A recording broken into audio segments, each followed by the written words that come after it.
네. 우리 오늘 송란수 집사님께서 또 이렇게 꽃을 아름답게 준비해 주셔서 감사를 드립니다. 이 빨간 게 뭔지 아세요? 고추입니다. 고추가 이렇게 꽃같이 아름다운 줄은 또 처음 알게 됐습니다.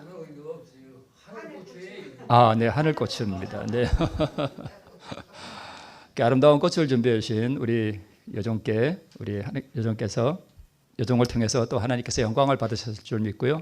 또 진심으로 감사를 드립니다. 오늘은 말씀 제목이 퇴보하면 멸절하리라 하는 제목인데, 제목이 조금 거스리지는 않죠? 네. 오늘 이 제목은 성경 본문 가운데서 처음과 나중에서 끌어온 것입니다. 자, 이스라엘 백성들이 애굽에서 나온 걸 출애굽이라 그러죠. 그 다음에 광야로 들어갔고, 그 다음에 가나안에 들어가죠. 그 다음에 가나안에 들어가서 그냥 편안하게 산 게 아니라 가나안에서 뭐 했어요? 정복 전쟁을 하죠. 그죠? 거기 가나안에 살던 민족을 정복해 나갑니다. 그 첫 관문이 여리고였고 두 번째가 아이성이었습니다. 이것을 우리에게 적용해 보면 우리는 어디서 나오는 거예요? 세상에서 나오는 거죠. 그래서 출세상을 하고요. 그 다음에 고린도전서에 있는 말씀처럼 우리도 어디에 들어가는가 하면 광야로 들어가요. 그래서 이스라엘 백성들의 광야가 바로 교회였습니다. 그래서 우리도 광야 교회 생활을 하는 것이고, 그들이 가나안에 들어가는 경험은 우리에게 은혜의 천국에 들어가는 경험이라고 볼 수 있습니다. 그렇죠? 그 다음에 우리도 교회에 와서 살아가면서 이스라엘 백성들처럼 정복 전쟁을 해야 돼요. 그게 구약 성경의 그런 역사들이 나와는 상관없는 오래전의 이야기가 아니라 바로 오늘 우리에게 적용할 수 있는 이야기이어야 합니다. 그리고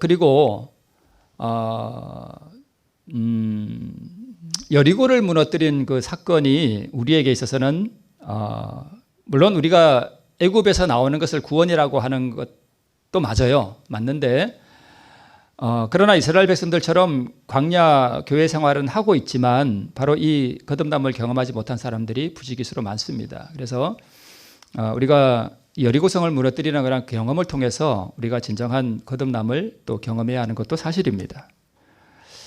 그리고 아이성에서 실패하죠. 그래서 우리도 이러한 부분에 있어서 그들의 경험들이 우리의 경험이 되기도 합니다. 자, 세상에서 나와서 교회 생활을 하면서 우리가 은혜의 천국을 경험하고 또 자기 자신과의 정복 전쟁을 벌일 때 바로 이 여리고를 무너뜨리는 경험을 통해서 우리가 뭘 경험하게 되는가 하면 진정한 거듭남을 경험하게 돼요.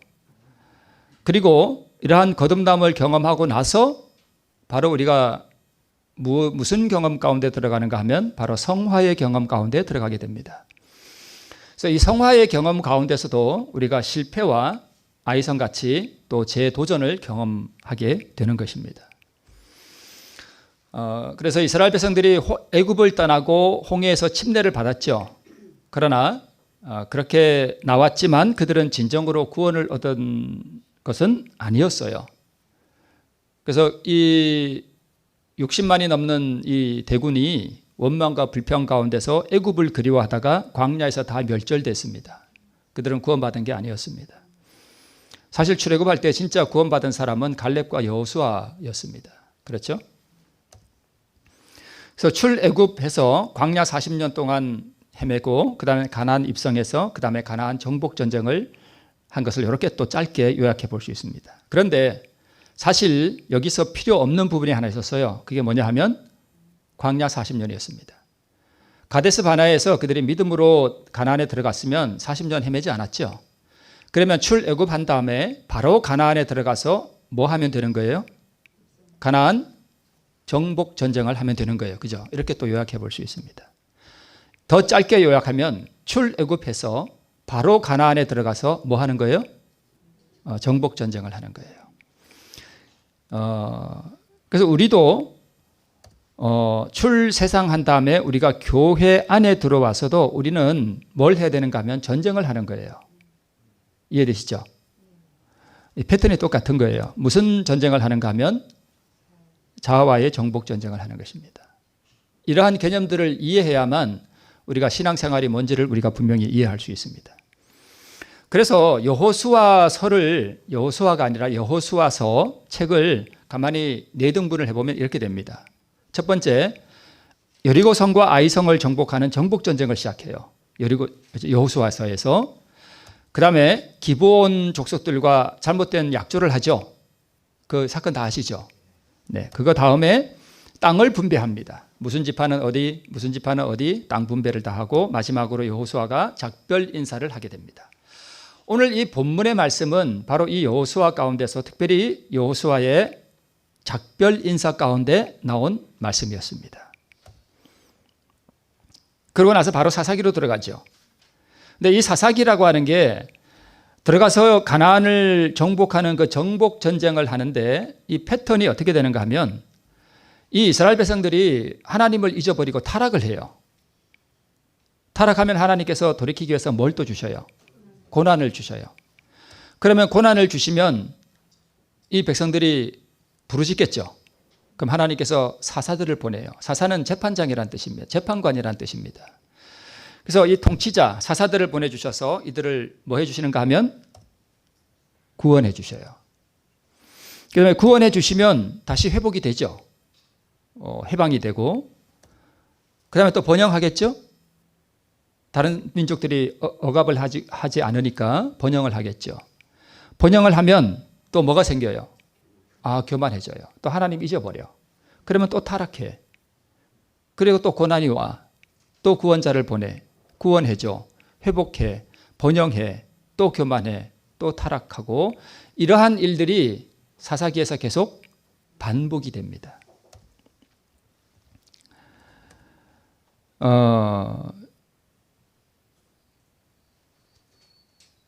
자, 그래서 오늘 본문 가운데 있는 이 말씀을 보면 여호와께서 이스라엘의 사방 대적을 다 멸하시고 안식을 이스라엘에게 주신 지 오랜 후에 여호수아는 이제 나이가 많아졌어요. 죽을 때가 됐어요. 그래서 주신 말씀이 바로 이 말씀이었습니다. 너희는 너희 하나님 여호와를 사랑하라. 너희가 만일 퇴보하여 너희 중에 빠져 남아있는 이 민족들을 친근히 하고 혼인하고 서로 교제하고 그러면 어떻게 된다는 거예요? 멸절된다는 것입니다. 근데 사사기에 있는 말씀들을 패턴을 쭉 보니까 이 백성들이 하나님 잊어버리고 여기 남아있는 민족들과 뭐 한 것 같아요? 교제하고 혼인하고 그죠? 그들의 삶을 배우고 그들의 신을 숭배한 것 같습니다. 자, 그리고 신명기 우리 책 앞으로 좀 넘어가면 7 족속을 다 쫓아내실 때에 그들을 너에게 붙여서 너로 치게 할 때에 그때 너는 그들을 뭐 하라고 하나님께서 말씀하셨는가 하면 진멸하라고 말씀하셨습니다. 딸들을 주지 말고 불쌍히 여기지도 말고 며느리도 삼지 말라 이렇게 말씀하셨는데 그 자비의 하나님께서 왜 이스라엘 이 가나안의 7 족속을 다 멸하라 그랬을까? 불쌍히 여기지 말고. 그들은요 정말 죄가 많은 사람들이에요. 오랫동안 하나님께서 회개의 기회를 주셨지만 이 백성들이 회개하지 않고 죄악이 너무 관영하니까 이 사과에서도 사과 박스를 하나 이렇게 넣어놨는데 그중에 사과가 하나 썩으면 어떻게 됩니까? 그거 하나 빼내야 되죠. 그와 마찬가지로 이 가나안 7 족속들은 썩은 사과였습니다. 온 사방을 다 부패시켜요. 그래서 제거할 수밖에 없는 그런 상황이었습니다. 진멸하라고 말씀하셨죠. 만약에 진멸하지 않으면 이 남아있는 민족들이 너에게 채찍이 되고 덫이 되고 가시가 되겠다 이렇게 말씀해 주셨죠. 그래서 가나안 정복 전쟁은 가나안 7 족속을 진멸하는 거였죠. 마찬가지로 가나안은 뭘 상징하는가 하면 우리의 마음을 상징해요. 가나안 땅이. 그러면 가나안 땅에 남아있는 7 족속은 뭘 상징할까요? 그게 바로 자아를 상징합니다. 우리의 자아를 상징해요.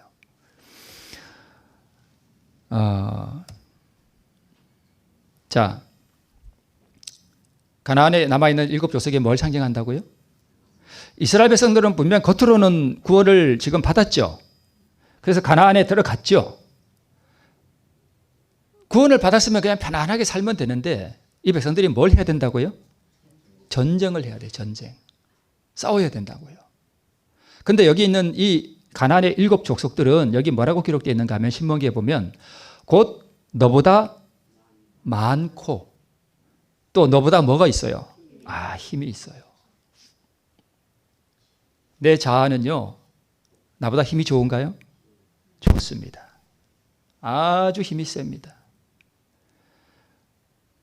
그래서 또 말씀드리지만 순교하는 것보다 뭐가 더 힘들다고요? 성질머리 죽이는 게 더 힘들어요. 내 속에 있는 자아는 정말 힘이 셉니다. 나는 절대 이 자아를 이길 수 없습니다. 근데 이걸 하나님께서 뭐라고 말씀하셨나 하면 진멸하라고요. 자아를 쳐서 없애라고요. 그렇게 말씀하셨습니다. 그런데 이 나보다 힘이 많고 힘이 세고 많은 이 7 족속을 쫓아내실 때에 누가 우리를 그렇게 가능하게 해주신다고 말씀하시는가 하면 내 하나님 여호와께서 그들을 내게 뭐 해주신대요? 붙여주신대요. 힘이 세지만 내가 그 자아를 뭐 할 수 있도록요? 이길 수 있도록 나한테 뭐 해주신대요? 붙여주신대요. 붙여주셔서 너로 뭐 하게 하시리니? 치게 하시리니 그때 너는 그들을 뭐 하라고요? 진멸하래요. 언제 진멸하래요? 붙여주실 때에 바로 그때에 진멸하래요. 붙여주실 때에. 그러므로 가나안 정복 전쟁은 신앙의 경험 가운데서 자아를 정복시키는 전쟁을 표상합니다. 여러분 이제 여호수아 사사기를 읽을 때 여리고성 무너뜨리고 아이성 무너뜨리고 땅을 분배하고 여호수아는 죽고 사사기에 들어가니까 뭐 전쟁하고 맨날 전쟁하고 뭐 타락하고 그 이야기가 기록되어 있잖아요. 그게 다 뭘 상징하는 우리에게 적용할 수 있는가 하면 바로 우리의 신앙 경험 가운데서 우리가 어떻게 우리의 자아와 싸워서 승리할 수 있느냐. 때로는 자아와 싸워서 우리가 져서 그죠? 살아가는 그런 모습들도 보이게 하는 그런 것들을 우리에게 가르쳐 주는 거예요.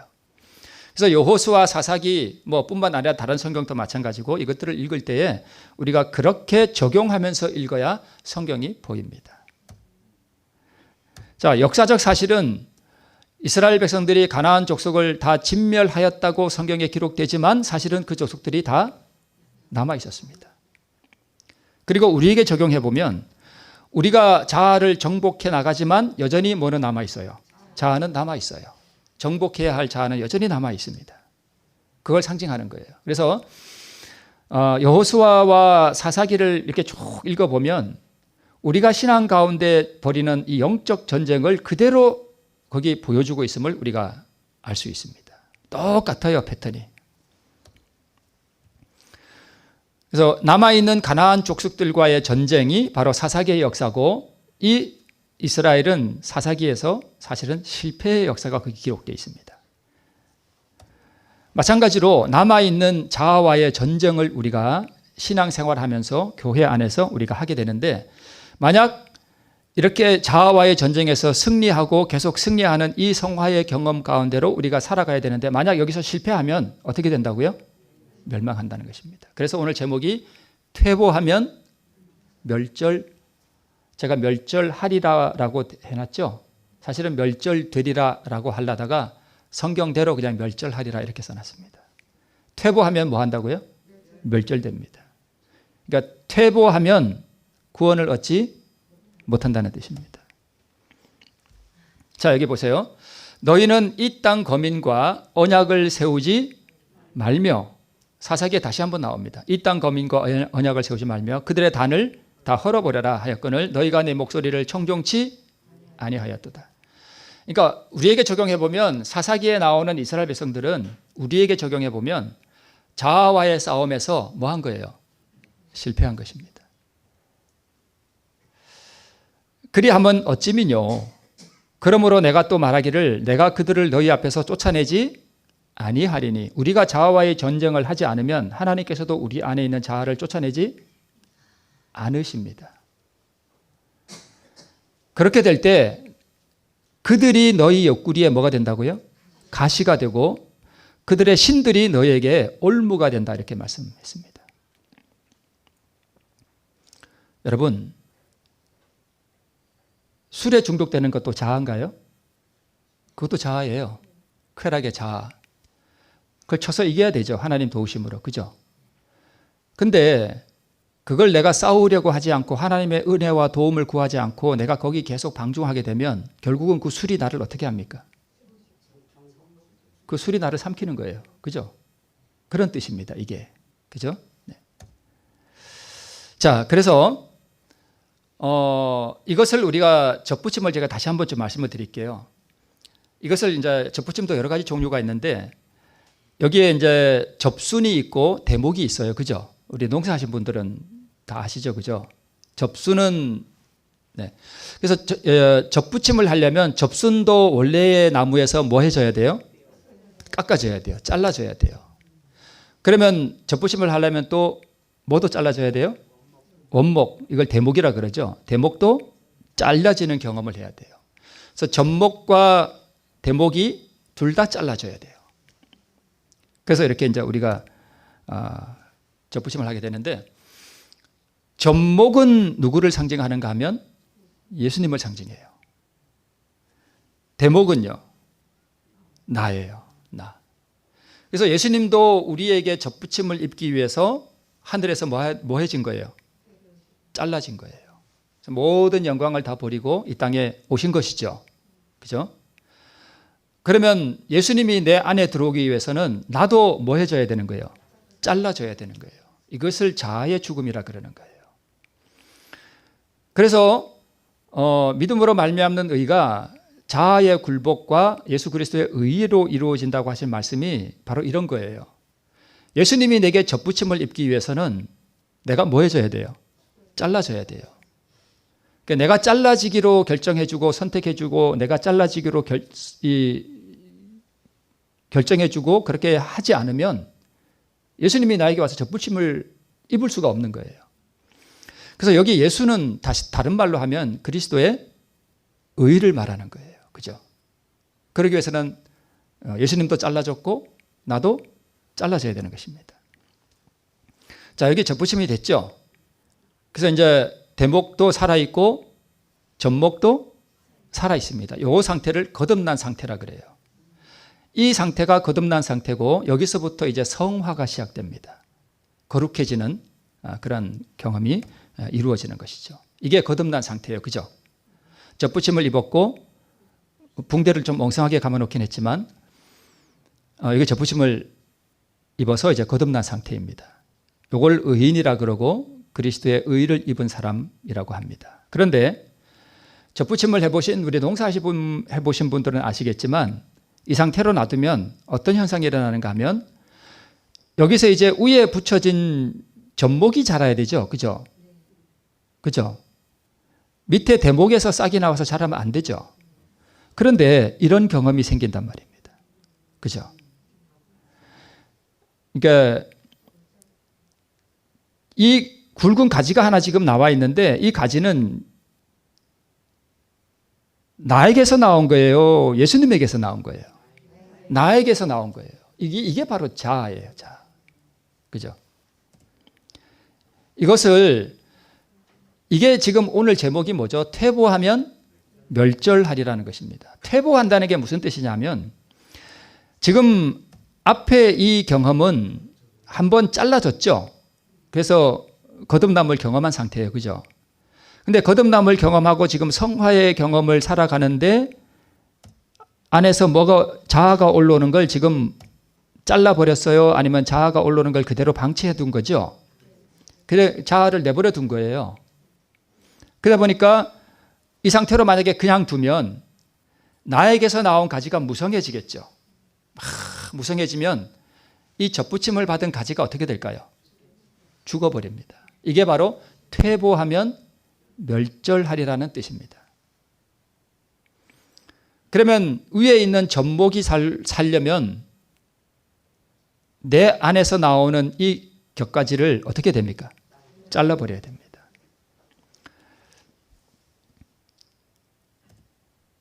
저 위에 접수는 예수님이고 이 밑에 파란 부분, 이 부분은 누구예요?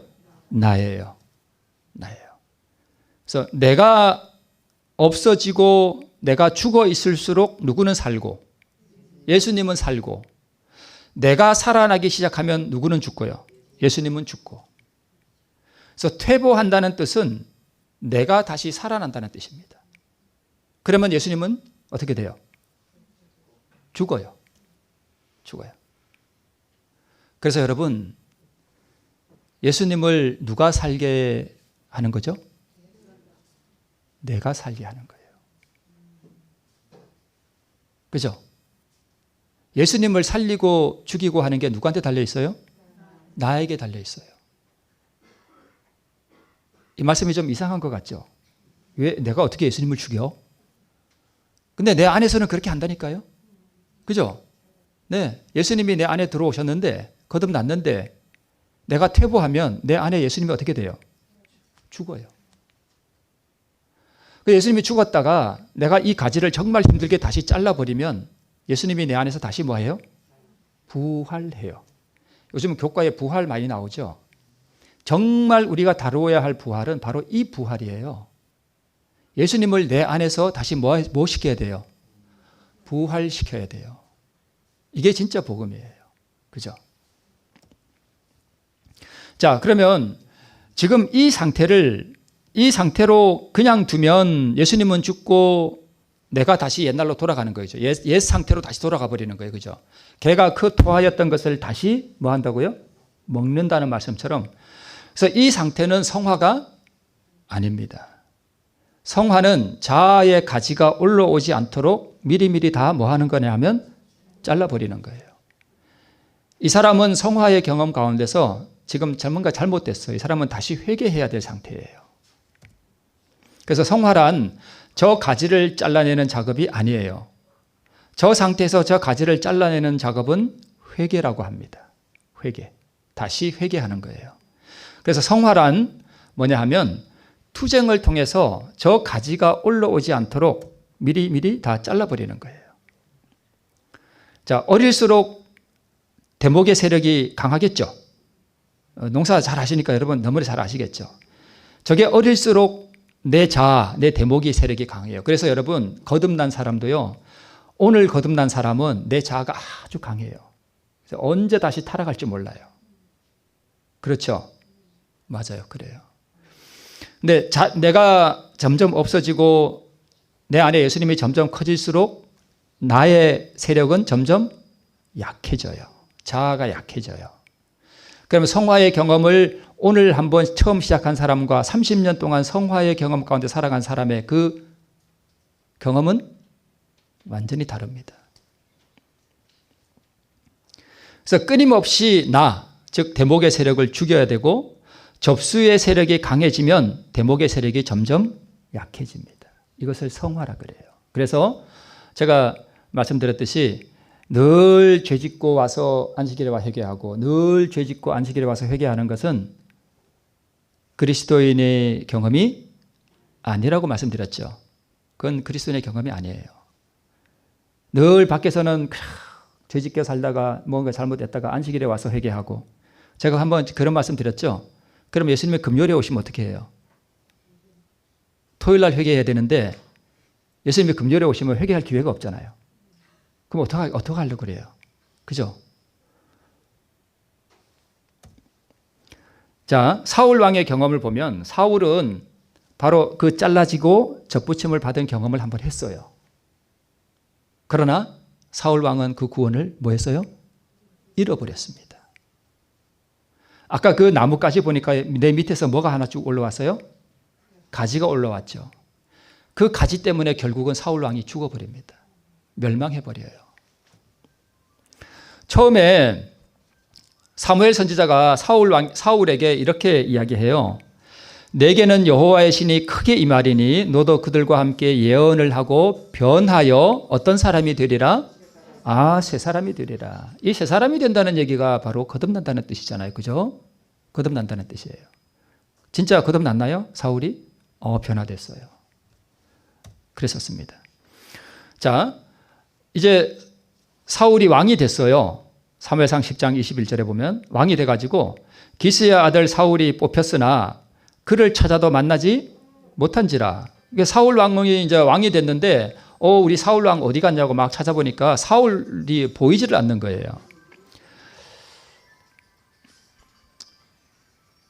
그러므로 그들이 또 여호와께 묻되 그 사람이 여기 왔나이까? 여호와께서 대답하시되 그가 행구 사이에 숨었다 그랬어요. 왜 숨었을까요?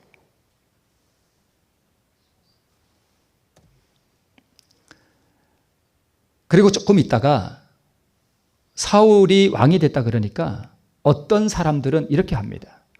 이 사람이 어떻게 우리를 구원하겠느냐 하고 사울을 뭐 했대요? 멸시했대요. 예물도 안 드리고 그랬대요. 그런데 사울은 뭐 했대요? 잠잠했대요. 이게 구원받은 사람의 상태입니다. 숨었다는 뜻은 자기가 왕이 된 게 너무 부끄러운 거예요. 내가 어떻게 왕이 돼? 너무 부끄럽고 나 같은 사람이 왕이 될 자격이 없는데 숨어버렸어요. 너무 부끄럽고 해서.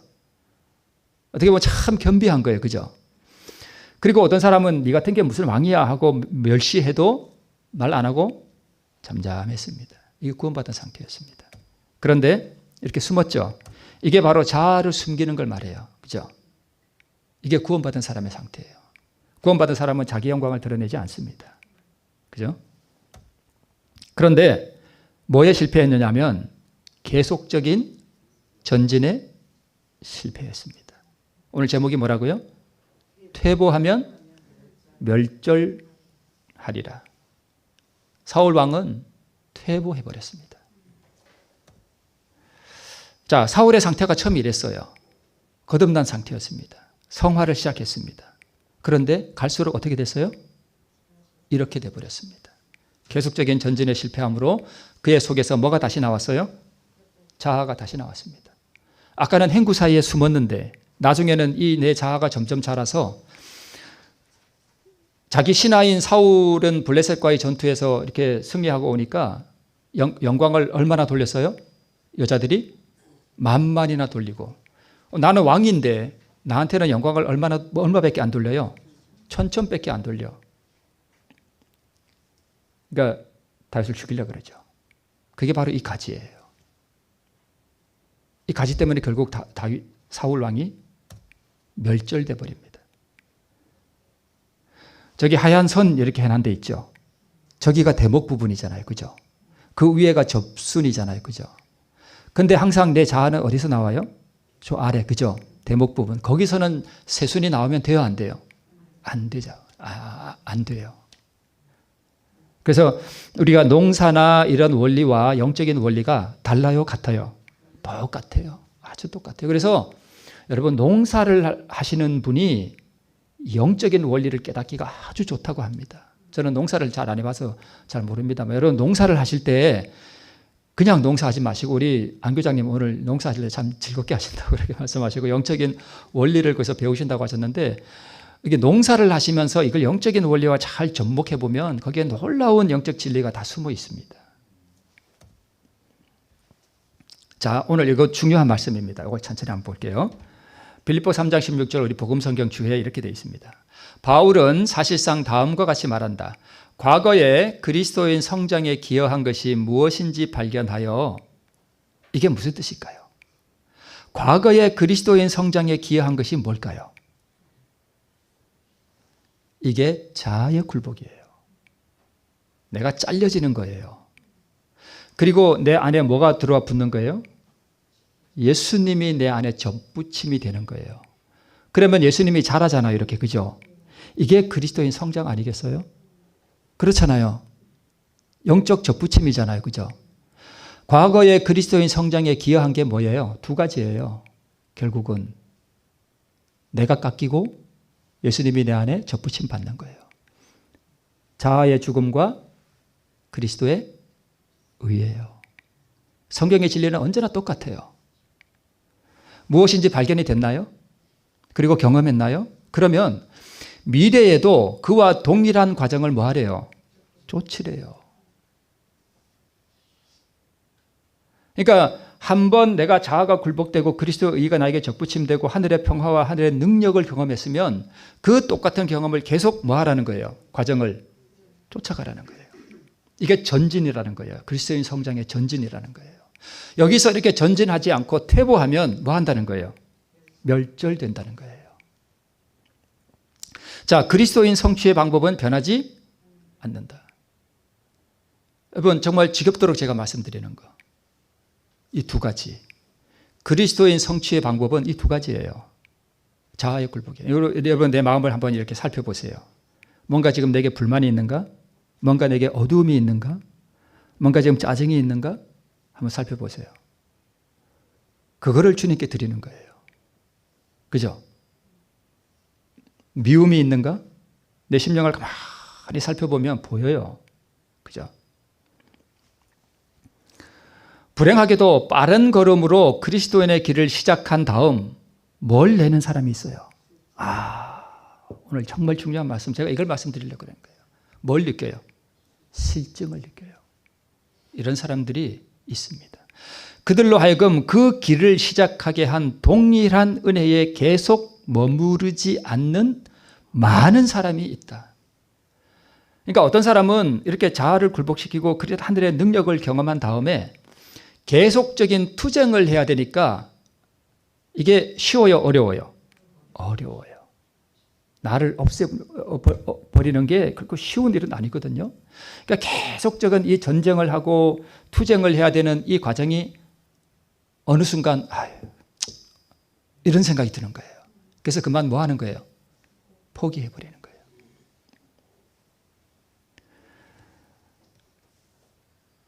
전에 늘 이걸 들고 게임을 하다가 정말 승리의 경험을 했는데 어느 날 마귀가 와서 딱 싹 유혹을 하니까 오늘 한번 해볼까 그냥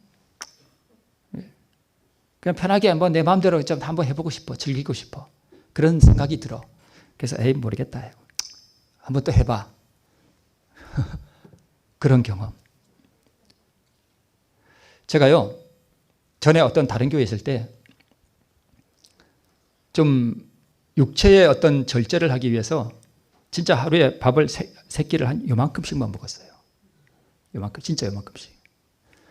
그리고 산을 올라가는데 약간 어지러워요. 막 이렇게 약간 휘청거리는 것 같아.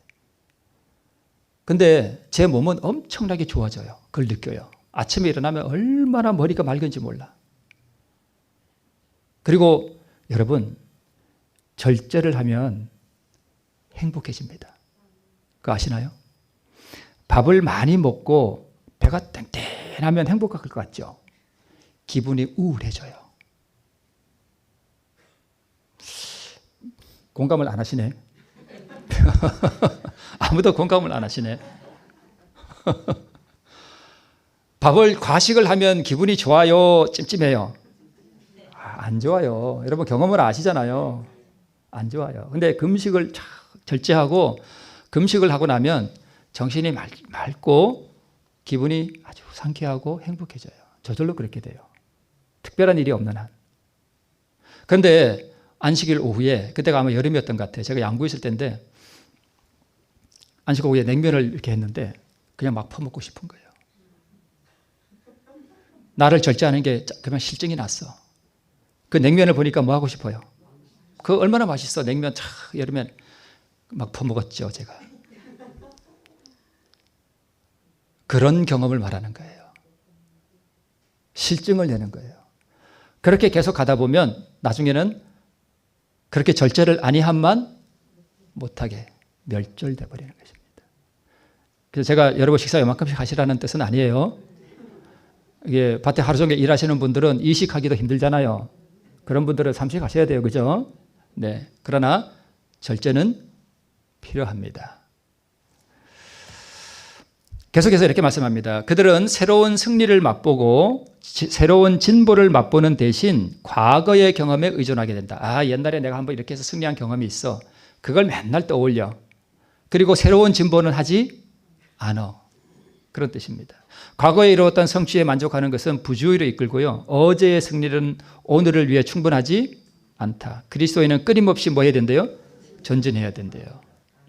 어렵고 힘들더라도요, 여러분, 그 길에서야 진정한 행복과 평화와 안식이 그 길에 있어요. 방종하고 내 마음대로 살아가면 좋을 것 같죠. 그 순간은 좋아요. 냉면을 막 퍼먹을 때는 너무 맛있어. 근데 먹고 나면 일주일 동안 그렇게 금식했던 위가 어떻게 될까요? 뻥 늘어나니까 피곤이 몰려도 얼마나 피곤한지 몰라요. 그리고 후회가 몰려와요. 내가 왜 이걸 또 퍼먹었을까? 자, 빌립보 3장 16절에 있는 말씀이 이 말씀이에요. 이걸 주의한 말씀이 제가 읽었던 말씀이에요. 오직 우리가 어디까지 이르렀든지, 내가 한 번 승리의 경험을 했든지, 두 번, 세 번, 네 번 경험했든지, 1년 동안 이 성화의 경험을 살아왔든지, 앞으로도 그대로 뭐 하라는 거예요? 행하라는 거예요. 이 말씀이 그런 뜻이에요. 어디까지 이르렀든지 그대로 계속 뭐 하라고요? 행하래요. 무슨 전쟁을 하라는 거예요? 가나안 정복 전쟁을 계속 해나가라는 거예요. 가나안 7족속이 어디 살고 있어요? 내 마음에 살고 있는 그거 말이에요. 그걸 정복해 나가라는 거예요. 그래서 이 빌립보 3장 16절 그 앞에 있는 부분들을 보면 사도 바울의 고백이 이래요. 나는 모든 것을 다 해로 여기고 배설물로 여긴다. 이게 진짜 거듭난 사람이에요. 그죠? 오직 그리스도를 얻고 그 안에서 발견되기를 원한다 그랬죠. 내가 가진, 그래서 의의를 가졌죠. 이렇게 나를 버리니까 의의를 갖게 되는 거예요. 내가 가진 의의는 오직 그리스도를 믿음으로 하나님께서 난 의다. 이거 다 기억하시죠? 그의 죽으심과 함께 나는 어떻게 하든지 부활에 이르려 한다. 내가 이미 얻었다 함도 아니고 이루었다 함도 아니다. 아직 잡은 줄로 여기지 아니하고 뒤에 있는 것은 잊어버리고 앞에 있는 부르심의 상을 위해 계속 쫓아간다네. 여러분 보세요. 내가 자아를 굴복시키고 하늘의 평화와 능력을 경험하고 정말 하나님의 그 의와 그 사랑을 경험했다. 한번 어떤 사람이요? 그가 한번 경험했다고 해서 나는 이제 의인이 됐다라고 생각하면 큰 오산입니다. 물론 그것이 의인이 될 수 있는 자격은 줄지 몰라요. 그러나 사도 바울의 권면에 의하면 내가 이미 얻었다 함도 아니고 내가 의를 얻었다 함도 아니고 나는 이제 의를 이루었다 함도 아니고 나는 아직 의를 잡은 줄로 여기지 아니하고 내가 어제 승리했던 그 경험은 뭐 해버리고 잊어버리고 앞에 있는 더 큰 자아를 굴복시키고 더 큰 의를 경험하는 그 경험을 향해서 뭐 하라는 거예요? 쫓아가라는 것입니다. 이게 그 뜻이에요. 어제의 승리에 도취해 있으면 오늘의 승리는 없습니다. 그 뜻입니다. 어디까지 이르렀든지 그대로 앞으로 계속 행하라는 것이에요. 그죠? 그래서 나는 모든 것을 해로 여기고 배설물로 여기는 자기를 부인하는 경험이죠. 내가 가진 의, 자신을 부인할 때 얻는 것이 의예요. 그죠? 바울은 계속 그렇게 살았습니다. 내가 이미 얻었다 함도 아니고 이루었다 함도 아니다. 한두 번 자아 굴복과 의의 능력을 맛보았다고 잡은 줄로 여기지 말아야 합니다. 우리 주정교회만이 아니라 혹시 방송을 통해서 이러한 말씀을 듣는 분 중에도 한두 번 이런 의의 경험을 했다고 해서 절대 나는 의를 잡은 줄로 여기면 안 됩니다. 그래서 한두 번 승리의 경험을 했다고 해서 우리가 뭐 그렇게 그 사람 띄워줄 필요도 없어요. 자, 말씀드렸듯이 뒤에 있는 것은 뭐 해야 돼요? 잊어버리고 앞에 있는 또 의의 경험을 위해서 계속 전진해 나가는 것입니다. 그래서 앞에서 보셨듯이 그들은 새로운 승리를 맛보고, 그러니까 어제 승리를 했으면 내일 또 뭘 맛봐야 돼요? 새로운 승리를 맛봐야 돼요. 새로운 진보를 맛봐야 되는데 그 대신 뭐에 의존한대요? 어제의 그 승리의 경험에 의존하게 된대요. 어떤 사람들이. 그죠? 그러면서 퇴보하게 되는 거예요. 과거에 이루었던 성취에 만족하는 것은 뭘로 이끈대요? 부주의로 이끈대요. 어제의 승리는 오늘을 위해 충분하지 않습니다. 어제 무슨 하늘의 영광을 목격하고 뭐 영광에 참여했다 할지라도 그게 오늘을 위해서는 아무짝에도 쓸모없는 거예요. 그건 어제 지나간 거예요. 자, 이런 의의 경험, 진보의 경험에 이렇게 설교를 해도요, 사실 많은 사람들이 별로 관심 없습니다. 뭐 그런 게 있는가 보다. 그냥 그런 분들이 많아요. 그게 뭔 소린가. 자, 여기 나는 어디에 속하는지 한번 좀 살펴보시기 바랍니다. 나는 그런 데 별로 관심 없어. 그게 뭐 그렇게 대단한 거라고. 이렇게 생각하는 분도 있을 수 있어요. 어떤 분은 그러대요. 뭐 믿음으로 말미암아 너희가 뭘 그리 중요하다고 그걸 그래. 제가 들었어요. 성경의 총 주제가 뭐라고요? 믿음으로 말미암아 의예요. 예수 그리스도의 의, 그게 전부예요. 그걸 어떻게 얻느냐? 그거 방법이 자아굴복이라는 거예요. 이 두 가지예요. 이게 성경의 총 주제예요. 이게 성경의 전부예요. 이걸 빼놓고 뭘 성경을 이야기하겠어요. 그죠? 별로 관심 없는 사람이 있고요. 관심은 있으나 실천해보고자 하지 않는 사람이 있습니다. 듣기는 많이 들어요. 근데 내가 정말 한번 해봐야 되겠다. 이런 결심이 없어. 한 번도 실천을 안 해봤어. 그런 사람도 있습니다. 그런데 실천은 해보았으나 어렵거든요. 그 억울한 한마디 정말 한마디 해주고 싶은데 안 하면 억울해서 도저히 못 살 것 같아. 이건 진짜 내가 한마디 해줘야 돼. 해서 한마디 해줬어. 그럼 그렇지 뭐 내가 뭐 되겠어? 그리고 안 해. 어려워. 싸우는 것도 싫고 그냥 편하게 살란다. 그리고 그냥 교회만 왔다 갔다 하고 이런 거에 관심도 없고 그런 사람이 있어요. 실천해보고 승리의 경험도 했으나 중간에 실증을 내고 포기한 사람도 있습니다. 분명히 있습니다. 나는 어디에 속하나요? 한번 또 이런 사람도 있습니다. 실천해보고 승리를 맛보고 계속 전진해 나가는 사람이 있습니다. 여기에서 구원받는 사람은 딱 한 사람이죠. 누구예요? 맨 오른쪽에. 이 사람이 구원받는 사람이에요.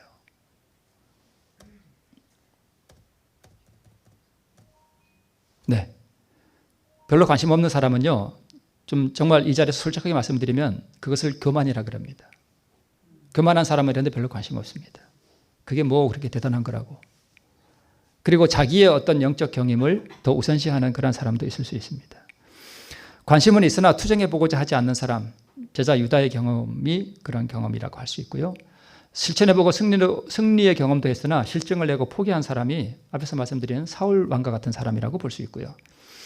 실천해보고 승리하고 계속 전진해 나갔던 사람이 바로 사도 요한이었습니다. 그는 계속해서 이 경험 가운데서 살아갔습니다. 그래서 결국 그의 마음 가운데 너무 의가 충만하니까 이 사도 요한이 나중에 별명이 사랑의 사도가 됐죠. 사랑이 너무 충만해가지고 네, 요한은 자기의 분개하기 잘하고 야심 많은 성질을 제자 요한이 성질머리가 아주 못된 사람이었어요. 우리 중에도 그런 사람이 있을 수 있죠. 성질머리가 정말 근데 성질을 그리스도에 고쳐주시는 능력에 뭐 했다고요? 굴복시켰대요. 여기에 굴복시켰대요. 굴복시켰으며 거룩한 사랑을 그의 마음속에서 품성의 변화를 이룩해 냈다. 여기에 품성의 변화를 이룩해 낸 게 요한이에요? 예수님이에요? 예수님이에요. 요한이 하는 게 아니에요. 요한은 단지 뭐만 하는 거예요? 굴복만 하는 거예요. 요한은 자아와의 결점과 열렬하게 싸웠으나 유다는 그의 양심을 범하여 유혹에 굴복했다. 이렇게 돼 있죠. 계속적인 투쟁을 말해요. 그죠? 요한은 이 경험 가운데서 살아갔습니다. 여러분, 각시대 대쟁투라는 책이 있죠? 그죠? 우리도 대쟁투가 있죠. 이스라엘 백성들이 가나안에 들어가서 가나안 정복 전쟁을 했죠. 대쟁투죠. 근데 이 대쟁투가 가나안 7 족속이 마귀인가요? 아니죠.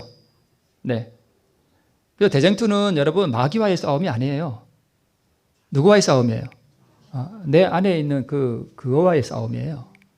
그래서 오늘 말씀의 요지는 이 싸움을 뭐 하지 말라는 거예요? 중단하지 말라는 것입니다. 우리에게는 재림 때까지 싸워야 할 바로 그 자아가 있습니다. 바로 이게 이제 왼쪽 그림은 다윗이 이제 저 칼이 누구 칼일까요? 아, 네. 우리 여러분 참 대단하십니다. 어떻게 하셨어요? 물론 우리 장로님은 잘 아시겠죠. 골리앗의 칼이죠. 골리앗을 뭘 배울 때 다윗은 천천히, 사울은 천천히요. 다윗은 만만히로도 할 때 그걸 들은 오른쪽 그림은 저게 누굴까요? 사울 왕이죠. 심술 꽂죠. 그죠? 저게 바로 아까 그 전목, 그 대목에서 나온 뭐예요? 가지예요. 저게 바로 그 가지예요. 저게 나오지 않도록 미리미리 다 잘라버렸어야 했는데 방치해버렸습니다. 너희는 이 땅 거민과 언약을 세우지 말며 그랬는데 이 땅 거민이 바로 뭐냐 하면 사울 왕의 저 심술꾸전 저게 바로 가나안 7족속입니다. 저걸 정복해 나가야 되는데 사울 왕은 저것을 정복하는 전쟁에서 실패했습니다. 그래서 이 땅 거민이 바로 내 마음속에 거하는 거민 뭐예요? 바로 자아를 상징합니다. 그래서 그 땅 거민과 언약을 세우지 말라 그랬는데 사울 왕은 자기 안에 있는 그 땅 거민과 언약을 세우고 그것을 기름으로 말미암아서 결국은 그것이 사울 왕의 옆구리에 가시가 되고 올무가 됐습니다. 저 칼이 곧 뭐예요? 그게 바로 자아였습니다.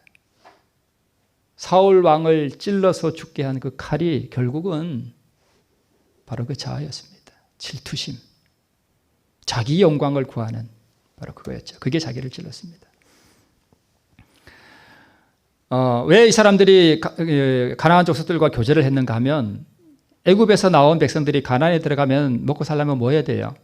농사를 해야 돼요. 근데 농사를 알아요? 몰라요? 몰라요. 농사를 누구한테 배웠을까요? 가나안 족속들한테 배운 거예요. 그래서 농사를 배우면서 보니까 그들에게 누가 그렇게 복을 준대요? 그 우상 그 신들이 복을 준대. 그러니까 그 신도 섬기게 된 거예요. 적용해 보면은요, 우리도 결국은 그렇게 세상과 이렇게 살아가는 게 결국은 먹고 사는 문제 때문에 우리가 많이 그렇게 한다는 것입니다. 자아의 저 새순이 움트지 못하도록 나오지 못하도록 아예 처음부터 잘라내는 거 이것을 성화라 그래요. 아시겠죠? 이것을 성화라고 합니다. 이 경험을 날마다 하면서 살아가라 하는 것이 바로 자 사도행전에 있는 말씀입니다. 성화란 한순간 한 시간 하루의 일이 아니라 필생의 사업이다. 이것은 고양된 행복감으로 얻어지는 것이 아니라 끊임없이 죄에 대하여 죽고 그리스도를 위하여 사는 일의 결과이다. 나약하고 때때로 뭐 되는 노력으로는 중단되는 노력으로는 잘못들을 바로잡을 수 없고 품성의 계획을 단행할 수 없다. 오로지 끈기 있는 노력, 괴로운 훈련, 쓰라린 투쟁에 의해서만 승리할 수 있다.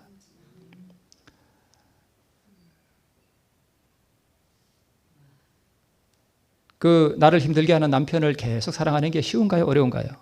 참 어렵습니다. 그러나 그 투쟁을 멈추지 말라는 것입니다. 사단이 통치하는 우리에게는 복종시켜야 할 뭐가 있고요? 자아가 있고요. 거듭난 사람도 죄를 지을 수 있나요? 지을 수 있어요. 때로 넘어지기도 해요. 그러나 뭐 하면 돼요? 얼른 일어나면 돼요. 그죠? 멈추는 데가 있다고요? 없다고요? 멈추는 데가 없대요. 참 평화로워 보이죠?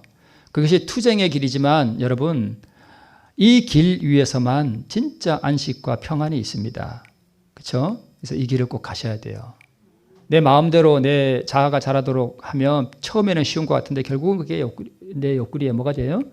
가시가 돼서 나를 찌른다는 것입니다. 자, 보았던 말씀인데요. 동일한 과정을 계속 뭐 하래요? 쫓아가래요. 그리스도인 성취 방법은 변하지 않습니다. 실증을 내면 안 된다는 것입니다. 그 길을 시작하기란 동일한 은혜에 계속 머무르고 끊임없이 전진하는 길만이 우리가 구원을 얻는 길임을 우리에게 말씀하고 있습니다. 우리 마지막 장면인데요. 자, 이 가나안 족속 상징하는 내 자아는 나보다 힘이 있고 그리고 많고 한 이 자아를 쫓아내실 때에 내 하나님 여호와께서 그들을 내게 붙여 너로 치게 하시리니 그때에 너는 그들을 진멸할 것이다. 이것이 아무리 강할지라도 하나님께서 그렇게 해주실 것임을 여러분 믿으실 때에 우리 놀라운 승리의 경험, 계속 진보하는 그런 경험 가운데서 구원을 성취할 수 있습니다. 이 은혜가 우리 모두와 함께하기를 바라면서 말씀을 마치겠습니다.